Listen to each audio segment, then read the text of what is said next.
Hello friends, welcome back to my channel. আজকে আমি আপনাদের সামনে নিয়ে হাজির হয়েছি সবার পছন্দের এবং দুর্দান্ত স্বাদের একটি ডিমের কারি রেসিপি।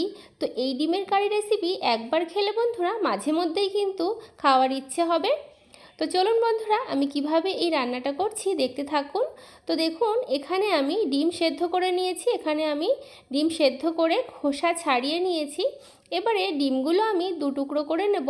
আর এই ডিমগুলো দু টুকরো করে রান্না করলেই কিন্তু খেতে ভীষণ ভালো লাগবে, আর মশলাগুলো ডিমের মধ্যে ভালো মতো ঢুকে যাবে, খেতে ভালো লাগবে। তো একে একে ডিমগুলো আমি দেখুন এরকম নাইফের সাহায্যে দু টুকরো করে নিচ্ছি। আপনারাও কিন্তু চেষ্টা করবেন এরকমভাবে দু টুকরো করে রান্না করতে, তাহলে কিন্তু ভীষণ ভালো হবে খেতে। তো সব ডিমগুলো দেখুন আমি এরকম করে দু টুকরো করে নিয়েছি। এবারে এই ডিমের কারিতে আমার কি কি মশলা লাগছে চলুন দেখে নিন। পেঁয়াজ কুচি নিয়েছি, টমেটো কুচি, গোলমরিচ বাটা, জিরে বাটা, আদা বাটা আর রসুন বাটা। লঙ্কা গুঁড়ো পরে দেবো, তাই জন্য আমি দেখালাম না। কড়াইতে সর্ষের তেল দিয়েছি, তেলটা গরম করে নিলাম। একটু নুন দিচ্ছি আর হলুদ গুঁড়ো। ডিমে কিন্তু আমি আগে থেকে নুন হলুদ মাখাইনি। এবারে ডিমের যে পাশে কুসুম সেই পাশটা আমি আগে তেলের মধ্যে ছেড়ে দিচ্ছি, তাহলে কিন্তু কুসুমগুলো টাইট হয়ে যাবে। রান্নার পরে কিন্তু একটা কুসুমও খুলে যাবে না। তো দেখুন বন্ধুরা, ডিমের এক পাশ কিন্তু আমার ভাজা হয়ে গেছে। উল্টে পাল্টে ভালো করে ডিমগুলো ভেজে নেব। আর দেখুন ডিমগুলো কত সুন্দর কুসুমগুলো টাইট হয়ে গেছে।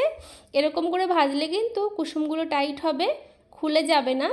আর নুন হলুদ যেহেতু তেলে দিয়েছি, ডিমের কালারটাও কত সুন্দর হয়েছে। তো সব ডিমগুলো আমি ভেজে তুলে নিলাম। কড়াইতে সর্ষের তেল আরেকটু দিয়েছি, ফোড়নে দিলাম গোটা জিরে, গোটা গরম মশলা আর দিলাম পেঁয়াজ কুচি।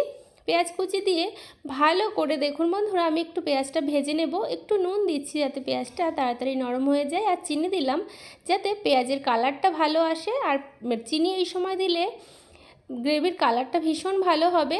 তো পেঁয়াজটা দেখুন বন্ধুরা আমি ভালো করে লাল লাল করে ভেজে নিয়েছি। দিয়ে দিলাম টমেটো টুকরো, আদা বাটা, জিরে বাটা, গোলমরিচ বাটা আর রসুন বাটা। আর এখানে দিচ্ছি লঙ্কার গুঁড়ো। আপনারা আপনাদের টেস্ট অনুযায়ী লঙ্কার গুঁড়ো দিতে পারেন। ভালো করে মশলাটা আমি কষিয়ে নিচ্ছি। একটু হলুদ গুঁড়ো দিয়ে দিলাম। নুনটা আমি এখনই দেবো না, পরে দেব, যেহেতু পেঁয়াজ ভাজার সময় একটু নুন দিয়েছিলাম। মশলা থেকে দেখুন বন্ধুরা তেল ছাড়তে শুরু করেছে। আমার কিন্তু মশলাটা ভালো মতো কষানো হয়ে গেছে। এবার গ্রেভির জন্য পরিমাণ মতো জল দিয়ে দিচ্ছি। তো জল দিয়ে ভালো করে মিশিয়ে নেব। যেহেতু আমি পেঁয়াজ ভাজার সময় একটু নুন দিয়েছিলাম, এবার গ্রেভির জন্য আমি পরিমাণ মতো নুন দিয়ে দিচ্ছি। নুন দিয়ে ভালো করে ফুটতে দেব। ঝোলটা যত ভালো ফুটবে খেতে কিন্তু ততটাই ভালো লাগবে এই ডিমের কারিটা। ঝোলটা দেখুন ভালো করে ফুটে অনেকটাই কিন্তু ঘন হয়ে এসেছে। এবারে ভেজে রাখা ডিমের টুকরোগুলো দিয়ে দিচ্ছি একে একে। তো সব ডিমের টুকরোগুলো দেওয়া হয়ে গেছে বন্ধুরা। হালকা হাতে নাড়াচাড়া করে দিচ্ছি যাতে কুসুমগুলো বেরিয়ে না যায়। তো বন্ধুরা, আমার এই ডিমের কারি রেসিপি আপনাদের কেমন লাগলো? যদি ভালো লাগে তাহলে অবশ্যই লাইক, শেয়ার, কমেন্ট, সাবস্ক্রাইব করে আমার এই ছোট্ট চ্যানেলটির পাশে থাকবেন। আর পাশের বেল আইকনটা অবশ্যই প্রেস করবেন। কিছুক্ষণ ঢাকা দিয়ে রেখেছিলাম, ঢাকনা তুলে বেটে রাখা গরম মশলা দিলাম। এর মধ্যে আছে লবঙ্গ, এলাচ আর দারচিনি পাটায় আমি বেটে নিয়েছি, একটু নাড়িয়ে দিচ্ছি। আর এবারে দিচ্ছি বন্ধুরা ভেজে রাখা কসুরি মেথি। এরকম হাতে যদি এরকম ডলে দেওয়া হয় ফ্লেভারটা ভীষণ ভালো হয়, আর খেতে কিন্তু দুর্দান্ত হয়।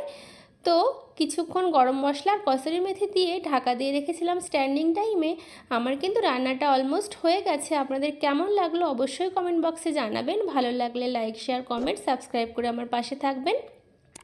তো গরম গরম ভাতে যদি এরকম একটা ডিমের কারি থাকে, কি আর চাই বলুন বন্ধুরা। একবার খেলে কিন্তু রোজ বানিয়ে খেতে ইচ্ছা করবে। আপনারা সকলে ভালো থাকবেন, সুস্থ থাকবেন। দেখা হবে অন্য কোনো ভিডিওতে। টাটা।